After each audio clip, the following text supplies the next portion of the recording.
yung tungkol dito sa Artista Academy sa TV5 kung yun nga ongoing na nga yung auditions ng Artista Academy na nagbabalik po after after a decade sa TV5. So ngayon nag-open na ulit sila para sa mga audition sa mga gustong maging artista, no?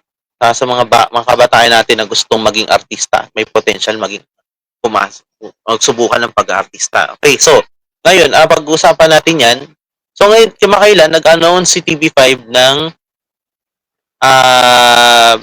delay, magkakaroon daw ng postponement yung kanilang audition dahil nagkaroon ng konting kaguluhan sa audition. Ang sabi dito, mga kapatid, dahil sa inasahang pagdagsa ng papuntang auditionist at sa mga bago-bagong lagay ng panahon, ipinagbibigay alam ng production na pansamantala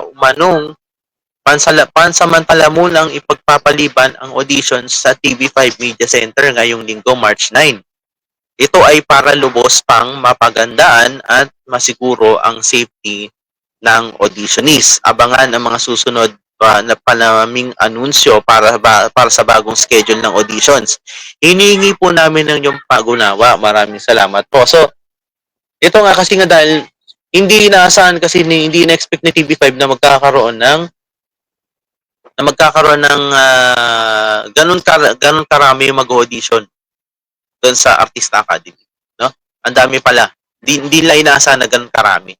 So para maiwasan yung siguro para maiwasan din yung stampede, mag-iwasan yung overcrowding, no? So dahil sobrang liit nga lang naman kasi ng sobrang liit lang naman kasi ng compound ng TV5, no? So yun yung naisip nila, i-postpone muna nila at para maayos yung audition. Siguro gagawin nila imbis sa TV5 gagawin or hindi lang sa TV5 gagawin, baka magkaroon din sila ng auditions magkaroon sila ng audition sa ibang lugar like MOA or Araneta or sa iba pang lugar, no?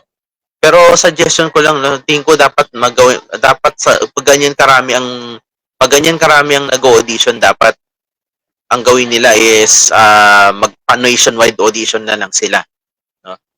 Kagaya niya sa iba't ibang mall, no? Magkaroon sila ng mall auditions. Kasi ito nga, kita nyo nga, sobrang dami na nag-audition, hindi na nagkasya sa loob ng TV5 yung iba, no? So, yun yung tingin ko, yun yung dapat gawin ng TV5 ngayon. Given na nakita nga nila na sobrang dami na nag-audition, siguro, lagay nila sa ibang lugar. Okay? Yun. So, yun. Okay, so, yan yung nangyari ngayon sa Artista Academy. Sa mga gustong mag-audition dyan, wait lang kayo sa mga susunod na announcement. Okay? Alright, so, next topic. Samantala, ito, pag-usapan natin itong muling pagpapakita ni Miss Atasha Mulak sa Itbulaga. Kahapon lang ng Friday. Napanood nga natin kahapon ulit si Tash dyan sa Itbulaga nung Friday. At marami ang natuwa dahil nagbalik ulit siya sa hosting. Ang nagtataka lang yung iba, bakit hindi na promote yung kanyang single na Handa Na Ako. Marami nagtatanong bakit daw hindi daw na promote yung kanyang single niya ngayon. So hintay lang kayo. So, ako hindi ko rin alam kung bakit, no? Pero antay lang na tayo kung kailan niya ikakantahin niya yan dyan, no?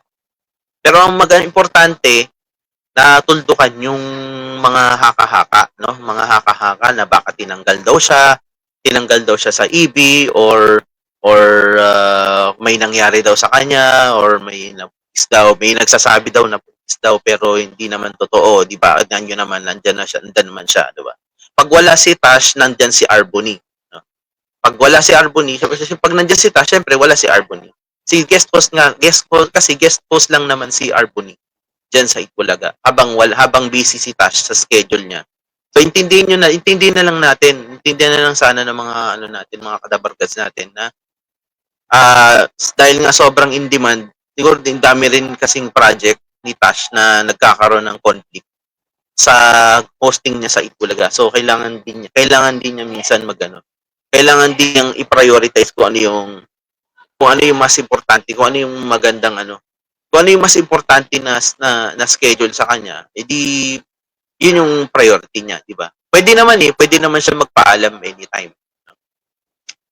So, gano'n talaga pag in demand, pag maraming project, syempre kailangan mo mamili. Kasi lalo na pag conflict, nagkakaroon siya ng conflict sa schedule, no? So, intindi na lang natin, gano'n talaga pag in demand ka. Dapat maintindihan naman ng mga tao na tuwing Friday at Saturday naman mapapanood si Atasha Mulak at wag na nilang bigyan pa ng issue. Oo, tama yan dyan, Kevin. So, wag na natin bigyan ng issue, wag natin palakihin. May mga naririnig pa ako, di ba? May naririnig pa ako dyan na kung ano-ano, di ba? Tigilan na natin yan, okay? Okay? So, walang ganyang, yung mga issue na hindi naman verified, na marites, di ba? Yung mga sabi ng mga marites daw na buntis daw ni Vico Soto, ni Mayor Vico Soto na hindi naman totoo, di ba? Kaya tigilan na natin yan mga issue na yan, okay? Importante, masaya tayo na merong project, maraming project si Tash sa labas ng Itbulaga. At congratulations nga pala kay Tasha Mulak. Daming views, ang laki ng views niya dun sa kanyang music video na Handa Na Ako. 10 million ata yun? 10 million views ata yun? Hindi ko lang mabuksan yung FB ko, hindi ko lang mabuksan yung ko dito sa FB. Pero, ang pagkakaalam ko, yung kanyang music video na Handa Na Ako, umabot na daw ng 10 million views. Tama ba? Tama ba dyan, Kevin? Okay.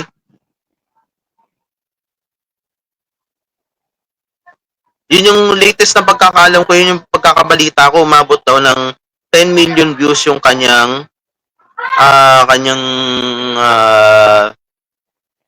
kanyang music video na Handa Na Ako. Kaya tingnan natin sa YouTube para baka sabihin fake news ako. Baka may sabihin fake news ako eh. Ito. Tingnan natin para sure. Handa Na Ako. Okay.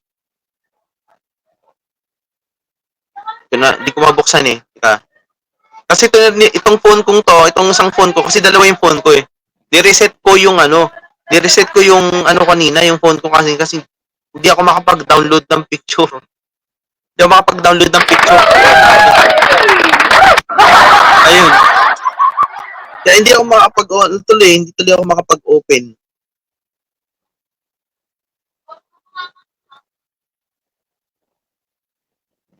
Nasira yung phone, naglolo ko, hindi ako makapag-download ng video dito kasi may sira to i-report, ko to, papactory reset ko to.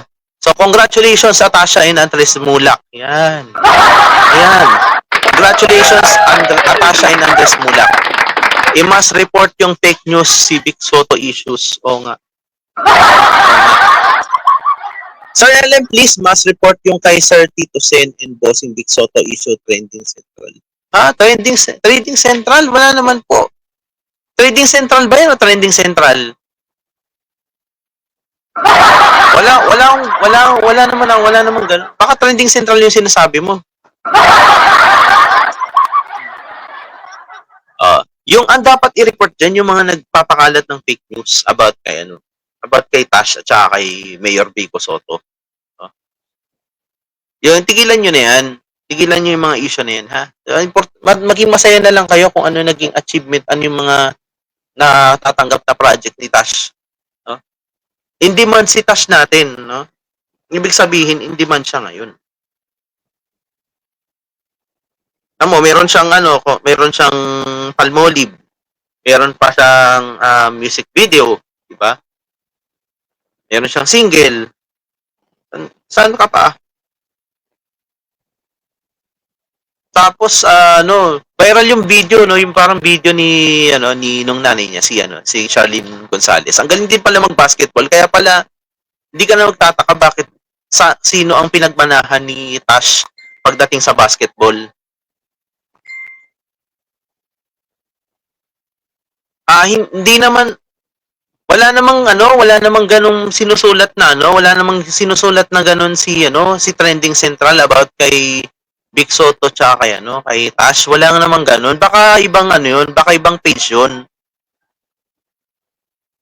Ang tunay, kita niyo, wala pong ganung post walang ganung post si Trending Central. Kasi ako mismo, ako ay guest po, ako ay regular guest ng Trending Central. Wala akong nakikitang post nilang ganun, okay? Baka po ibang page yun. Baka ibang page yung sinasabi ninyo, Edwin Karingal.